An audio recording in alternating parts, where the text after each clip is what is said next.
জয় গৌর, জয় নিতাই। আজ 23শে ভাদ্র 1431 ও 9 সেপ্টেম্বর 2025 মঙ্গলবার। আজ আমি চৈতন্য চরিতামৃত পাঠ করছি। চৈতন্য চরিতামৃতের মধ্যলীলা প্রথম খণ্ড, অষ্টম পরিচ্ছেদ, শ্রী চৈতন্য মহাপ্রভু ও রামানন্দ রায়ের কথোপকথনের শ্লোক 304 থেকে 313। নারায়ণ হে নারায়ণ, ভবভয় হরণম নারায়ণ। শ্লোক 304 থেকে 305। সহজে চৈতন্য চরিত্র ঘন দুগ্ধপুর, রামানন্দ চরিত্র তাহে খণ্ড প্রচুর। রাধাকৃষ্ণ লীলা তাতে কর্পূর মিলন, ভাগ্যবান যেই সেই করে আস্বাদন। শ্লোকার্থ: শ্রী চৈতন্য মহাপ্রভুর চরিত্র ঘন দুধের মতো, আর রামানন্দ রায়ের চরিত্র মিশ্রির মতো তাতে মিষ্টতা প্রদান করেছে। তাতে আবার রাধাকৃষ্ণের লীলারূপ কর্পূরের মিশ্রণ হয়েছে। যারা ভাগ্যবান তারাই সেই অমৃত আস্বাদন করতে পারেন। ইতি শ্লোক 304 থেকে 305। শ্লোক 306। যে ইহা একবার পিয়ে কর্ণদ্বারে, তার কর্ণ লোভে ইয়া ছাড়িতে না পারে। শ্লোকার্থ: এই অপূর্ব বস্তুটি যিনি একবার তার কর্ণ দ্বারা পান করেছেন, তার কর্ণ বারবার সেই অমৃত আস্বাদনের লোভে উন্মত্ত হয়ে তা আর ছাড়তে পারে না। ইতি শ্লোক 306। শ্লোক 307। রসতত্ত্ব জ্ঞান হয় ইহার শ্রবণে, প্রেম ভক্তি হয় রাধা কৃষ্ণের চরণে। শ্লোকার্থ: রামানন্দ রায়ের সঙ্গে শ্রী চৈতন্য মহাপ্রভুর এই আলোচনা শ্রবণ করলে রসতত্ত্বের দিব্য জ্ঞান লাভ হয় এবং রাধাকৃষ্ণের চরণে প্রেমভক্তি লাভ হয়। ইতি শ্লোক 307। শ্লোক 308। চৈতন্যের গূঢ়তত্ত্ব জানি ইহা হইতে, বিশ্বাস করি শুনো তর্ক না করিহ চিত্তে। শ্লোকার্থ: গ্রন্থকার সমস্ত পাঠকদের অনুরোধ করেছেন তর্ক না করে বিশ্বাস সহকারে এই আলোচনা পাঠ করতে। তার ফলে শ্রী চৈতন্য মহাপ্রভুর গূঢ়তত্ত্ব জানতে পারা যাবে। ইতি শ্লোক 308। শ্লোক 309।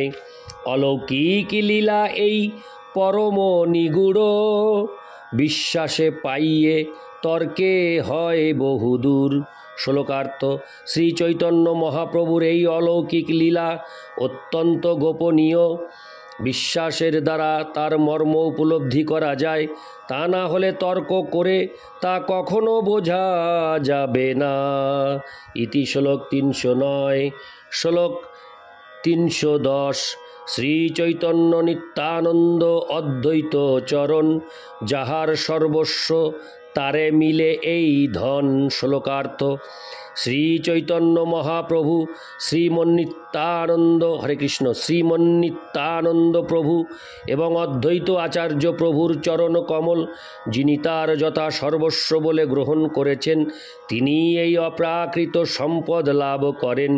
তাৎপর্য: শিল ভক্তি সিদ্ধান্ত সরস্বতী ঠাকুর বলেছেন, বিশ্বাসে মিলয়ে কৃষ্ণ, তর্কে বহুদূর।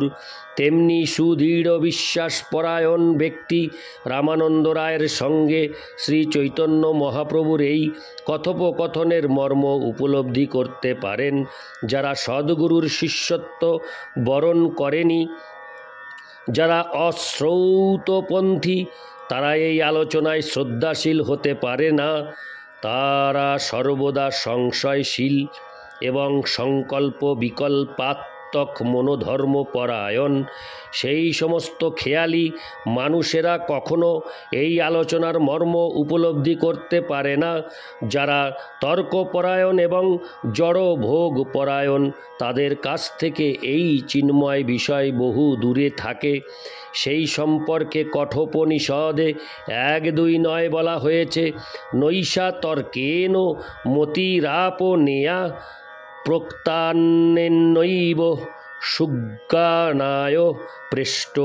মুণ্ডক উপনিষদে 3:2-3 বলা হয়েছে, নায়মাত্মা প্রবচনেন লভ্য ন মেধয়া ন বহুনা শ্রুতেন যমে বৈশ বৃণুতে তেন লভ্যস্তস্যৈষ আত্মা বিবৃণুতে তনুংসাম।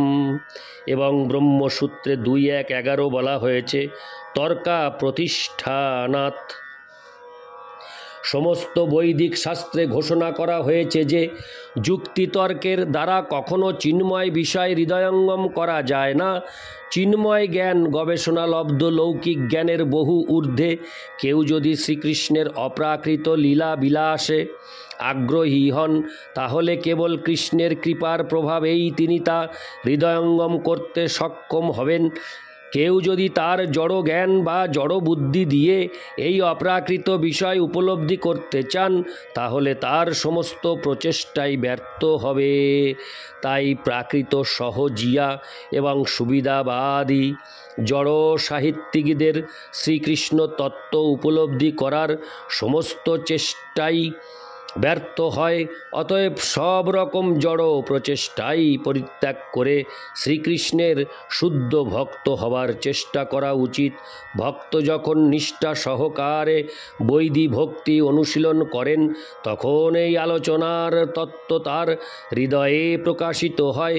ভক্তিরসামৃত সিন্ধু 1-2-234 গ্রন্থে সেই সম্বন্ধে বলা হয়েছে, অত শ্রীকৃষ্ণামাদি ন ভবেদ গ্রাহ্যমিন্দ্রিয়ৈ সেবন্মুখে হি জিহারিদৌ স্বয়মেব স্ফুরোত্তদ। স্থূল জড় ইন্দ্রিয়ের দ্বারা শ্রীকৃষ্ণের নাম রূপ গুণ লীলা পরিকর আদি হৃদয়ঙ্গম করা যায় না। কিন্তু ভগবানের সেবার ফলে, হরে কৃষ্ণ, কিন্তু ভগবানের সেবা করার ফলে ইন্দ্রিয়গুলি যখন জড় কলুষ থেকে মুক্ত হয়, তখন তারা স্বয়ং প্রকাশিত হয়। সেই সম্বন্ধে মুণ্ডক উপনিষদে বলা হয়েছে, যমে বৈশ বৃণুতে তেন লভ্য। কেউ যখন পরমেশ্বর ভগবানের কৃপা লাভ করেন, তখনই কেবল তিনি শ্রী চৈতন্য মহাপ্রভুর অপ্রাকৃত তত্ত্ব হৃদয়ঙ্গম করতে পারেন। ইতি শ্লোক 310। শ্লোক 311। রামানন্দ রায়ে মোর কোটি নমস্কার, যার মুখে কইল প্রভু রসের বিস্তার। শ্লোকার্থ: শ্রীল রামানন্দ রায়ের শ্রীপাদ পদ্মে আমি কোটি কোটি প্রণতি নিবেদন করি, যার শ্রীমুখ দিয়ে শ্রী চৈতন্য মহাপ্রভু ভক্তিরসের বিস্তার করেছেন। ইতি শ্লোক 311। শ্লোক 312। দামোদর স্বরূপের কর্চা অনুসারে রামানন্দ মিলন লীলা করিল প্রচারে। হরে কৃষ্ণ। শ্লোকার্থ: স্বরূপ দামোদরের কর্চা অনুসারে আমি রামানন্দ রায়ের সঙ্গে শ্রী চৈতন্য মহাপ্রভুর মিলন লীলা বর্ণনা করার চেষ্টা করেছি। তাৎপর্য: গ্রন্থকার প্রতিটি অধ্যায়ের শেষে এইভাবে গুরুদেবের প্রতি অচলা নিষ্ঠা প্রদর্শন করেছেন। তিনি কখনো দাবি করেননি যে তিনি গবেষণা করে এই অপ্রাকৃত গ্রন্থ লিখেছেন। তিনি কেবল স্বরূপ দামোদর, রঘুনাথ দাস গোস্বামী আদি মহাপ্রভুর পার্শ্বদের লিখিত বিবরণের কাছে তার কৃতজ্ঞতা স্বীকার করেছেন। অপ্রাকৃত গ্রন্থ রচনায় এইটি পন্থা মহাজন যেন গত সপন্থা নিষ্ঠা সহকারে মহাজন এবং আচার্যদের পদাঙ্ক অনুসরণ করতে হয়। আচার্যবান পুরুষ বেদ, যিনি আচার্যের কৃপা লাভ করেছেন, তিনি সমস্ত তত্ত্ব জানেন। শ্রীল কৃষ্ণদাস কবিরাজ গোস্বামীর এই বিবৃতি সমস্ত শুদ্ধ ভক্তের কাছে অত্যন্ত গুরুত্বপূর্ণ। কখনো কখনো প্রাকৃত সহজিয়ারা দাবি করে যে তারা তাদের গুরুর কাছে তত্ত্ব শ্রবণ করেছে, কিন্তু যে গুরু সদ্গুরু নয়, তার কথা শ্রবণ করে চিন্ময় জ্ঞান লাভ করা যায় না। গুরুকে অবশ্যই সদ্গুরু হতে হবে, অর্থাৎ হরে কৃষ্ণ, অর্থাৎ পরম্পরার ধারায় সদ্গুরুর শিষ্য হয়ে তার শ্রীমুখ থেকে দিব্য জ্ঞান শ্রবণ করতে হবে। তাহলেই সেই জ্ঞান প্রামাণিক বলে স্বীকৃত হয়। সেই তত্ত্ব ভগবদ্গীতায় 4:1 প্রতিপন্ন হয়েছে। শ্রী ভগবান উবাচ ইমং বিবস্বতে যোগং প্রোক্তবানোহমব্যয়ম বিবস্বানো মনোবে প্রাহ মনুরীক্ষাকো বেহব্রবীত। ভগবান বললেন, এই অব্যয় জ্ঞান আমি বিবস্বানকে দান করেছিলাম, বিবস্বান তা মনুকে দান করেন এবং মনু তা ইক্ষ্বাকুকে দান করেন। এইভাবে পরম্পরার ধারায় এই জ্ঞান প্রবাহিত হয়। তাই কৃষ্ণদাস কবিরাজ গোস্বামী তার গুরুবর্গ শ্রী চৈতন্য মহাপ্রভুর নিত্য পার্ষদ গোস্বামীগণের শ্রীপাদপদ্মে তার ঐকান্তিক নিষ্ঠা প্রদর্শন করে প্রতিটি পরিচ্ছেদের রচনা শেষ করেছেন। এইভাবে তিনি অপ্রাকৃত গ্রন্থ শ্রী চৈতন্য চরিতামৃত বর্ণনা করেছেন। ইতি শ্লোক 212। শ্লোক 213। হরে কৃষ্ণ। ইতি শ্লোক 312। হরে কৃষ্ণ, হরে কৃষ্ণ। ইতি শ্লোক 312। এবার আমি পাঠ করব শ্লোক 313। শ্রীরূপ রঘুনাথ পদে যার আস, চৈতন্য চরিতামৃত কহে কৃষ্ণদাস।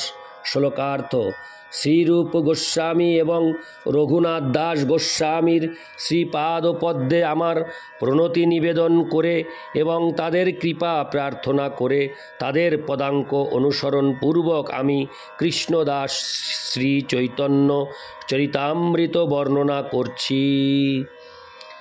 ইতি শ্লোক 313। এই 313 শ্লোকের মধ্যে শেষ অর্থাৎ সমাপ্ত হল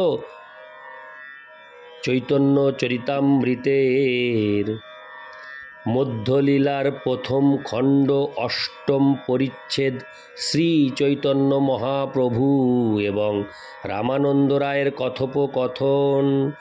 ইতি শ্রী চৈতন্য মহাপ্রভু এবং রামানন্দ রায়ের কথোপকথন বর্ণনা করে শ্রী চৈতন্য চরিতামৃতের মধ্যলীলার অষ্টম পরিচ্ছেদের ভক্তি বেদান্ত তাৎপর্য। হরে কৃষ্ণ, হরে কৃষ্ণ, কৃষ্ণ কৃষ্ণ হরে হরে, হরে রাম, হরে রাম, রাম রাম হরে হরে। জয় গৌর, জয় নিতাই।